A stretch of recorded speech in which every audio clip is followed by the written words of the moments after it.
ਅਗਲੀਆਂ ਖਬਰਾਂ ਵੱਲ ਚੱਲੀਏ ਤੇ ਇੰਡੀਆ ਦਾ ਜਿਹੜਾ ਰੁਪਈਆ ਹੈ ਉਹ ਧੜਾ-ਧੜ ਥੱਲੇ ਨੂੰ ਜਾ ਰਿਹਾ ਆ। ਕਹਿੰਦੇ ਵੀ ਏਸ਼ੀਅਨ ਕਰੰਸੀ ਦੇ ਹਿਸਾਬ ਨਾਲ ਜੇ ਦੇਖਿਆ ਜਾਵੇ ਸੋ ਇੰਡੀਆ ਦਾ ਰੁਪਈਆ 97 ਇੱਕ ਯੂਐਸ ਡਾਲਰ ਦੇ ਬਰਾਬਰ ਪਹੁੰਚ ਚੁੱਕਾ ਹੈਗਾ।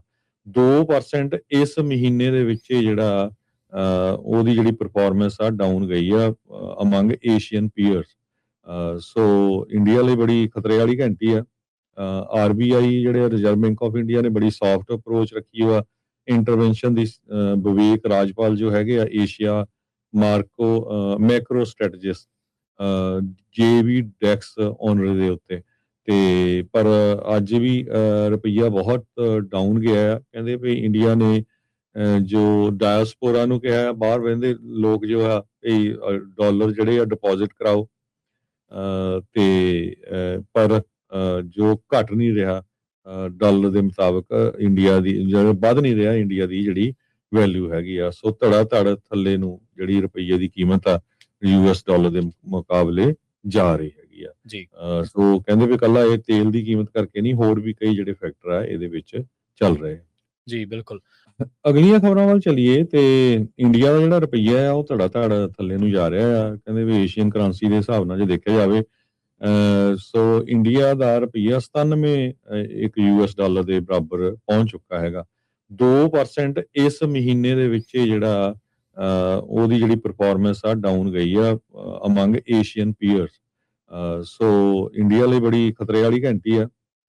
ਆਰਬੀਆਈ ਜਿਹੜੇ ਰਿਜ਼ਰਵ ਬੈਂਕ ਆਫ ਇੰਡੀਆ ਨੇ ਬੜੀ ਸੌਫਟ ਅਪਰੋਚ ਰੱਖੀ ਹੋਆ ਇੰਟਰਵੈਂਸ਼ਨ ਦੀ।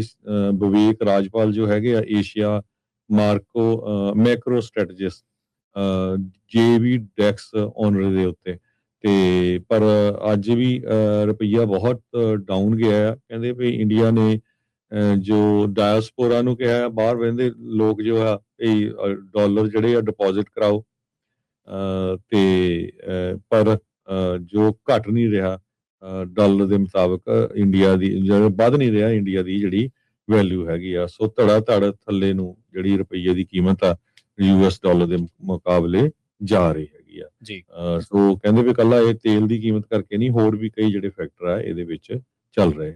ਜੀ ਬਿਲਕੁਲ। ਅਗਲੀਆਂ ਖਬਰਾਂ ਵੱਲ ਚੱਲੀਏ ਤੇ ਇੰਡੀਆ ਦਾ ਜਿਹੜਾ ਰੁਪਈਆ ਹੈ ਉਹ ਧੜਾ-ਧੜ ਥੱਲੇ ਨੂੰ ਜਾ ਰਿਹਾ ਆ। ਕਹਿੰਦੇ ਵੀ ਏਸ਼ੀਅਨ ਕਰੰਸੀ ਦੇ ਹਿਸਾਬ ਨਾਲ ਜੇ ਦੇਖਿਆ ਜਾਵੇ ਸੋ ਇੰਡੀਆ ਦਾ ਰੁਪਈਆ 97 ਇੱਕ ਯੂਐਸ ਡਾਲਰ ਦੇ ਬਰਾਬਰ ਪਹੁੰਚ ਚੁੱਕਾ ਹੈਗਾ।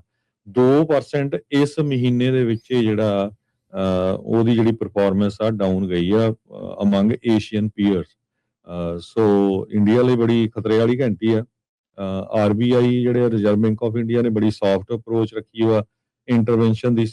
ਵਿਵੇਕ ਰਾਜਪਾਲ ਜੋ ਹੈਗੇ ਆ ਏਸ਼ੀਆ ਮੈਕਰੋ ਸਟ੍ਰੈਟਜਿਸਟ ਜੇਵੀ ਡੈਕਸ ਓਨਰ ਦੇ ਉੱਤੇ ਤੇ ਪਰ ਅੱਜ ਵੀ ਰੁਪਈਆ ਬਹੁਤ ਡਾਊਨ ਗਿਆ ਆ। ਕਹਿੰਦੇ ਵੀ ਇੰਡੀਆ ਨੇ ਜੋ ਡਾਇਸਪੋਰਾ ਨੂੰ ਕਿਹਾ ਬਾਹਰ ਰਹਿੰਦੇ ਲੋਕ ਜੋ ਆ ਇਹ ਡਾਲਰ ਜਿਹੜੇ ਆ ਡਿਪੋਜ਼ਿਟ ਕਰਾਓ ਤੇ ਪਰ ਜੋ ਘਟ ਨਹੀਂ ਰਿਹਾ ਡਾਲਰ ਦੇ ਮੁਤਾਬਕ ਇੰਡੀਆ ਦੀ ਜਿਹੜਾ ਵੱਧ ਨਹੀਂ ਰਿਹਾ ਇੰਡੀਆ ਦੀ ਜਿਹੜੀ ਵੈਲਿਊ ਹੈਗੀ ਆ। ਸੋ ਧੜਾ ਧੜ ਥੱਲੇ ਨੂੰ ਜਿਹੜੀ ਰੁਪਈਏ ਦੀ ਕੀਮਤ ਆ ਯੂਐਸ ਡਾਲਰ ਦੇ ਮੁਕਾਬਲੇ ਜਾ ਰਹੀ ਹੈਗੀ ਆ। ਜੀ ਸੋ ਕਹਿੰਦੇ ਵੀ ਕੱਲਾ ਇਹ ਤੇਲ ਦੀ ਕੀਮਤ ਕਰਕੇ ਨਹੀਂ ਹੋਰ ਵੀ ਕਈ ਜਿਹੜੇ ਫੈਕਟਰ ਆ ਇਹਦੇ ਵਿੱਚ ਚੱਲ ਰਹੇ।